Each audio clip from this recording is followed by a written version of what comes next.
Salut les pêcheurs, alors aujourd'hui on va parler d'un appât que vous adorez tous pour la pêche à la dorade. C'est le bibi. Le bibi c'est quoi? C'est peut-être probablement l'un des appâts préférés de la dorade. Pourquoi? Parce que déjà il est présent sur les côtes de Méditerranée, c'est ce qu'on trouve naturellement dans le sable. Et il est clair que quand vous pêchez avec un bibi, vous allez sélectionner la taille des dorades. Parce que si vous pêchez avec des petites escavènes, c'est fragile, les poissons ils arrivent, ils le mangent en 2 secondes, c'est terminé.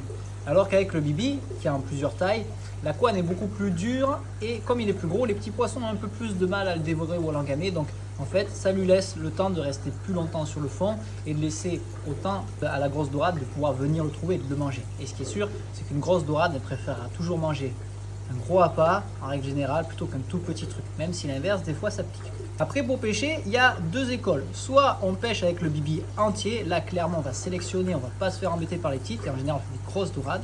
Soit si le bibi est un peu gros, on peut le prendre, le couper, récupérer la peau. En général c'est de l'eau à l'intérieur, ça c'est pas grave, mais la peau on la prend et on fait des lanières, des lamelles, on saucissonne autour de son hameçon.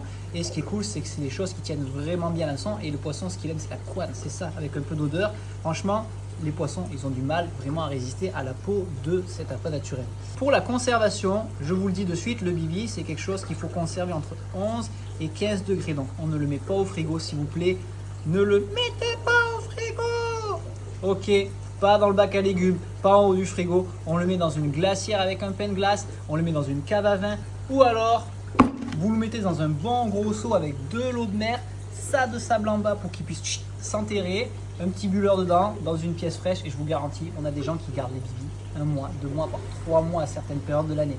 Donc pour la conservation, 11, 15 degrés, facile.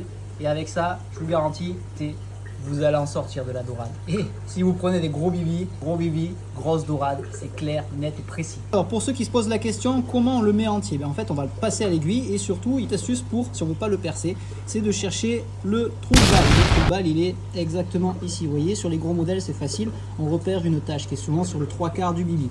On passe l'aiguille par ici, on passe le fil dans le bibi. On n'enfile pas le bibi dans l'hameçon comme ça. On vient prendre des aiguilles exprès, on va passer par ce trou-là. Et on passe le fil dans le bibi. Ça, c'est un tuto qu'on vous fera plus tard.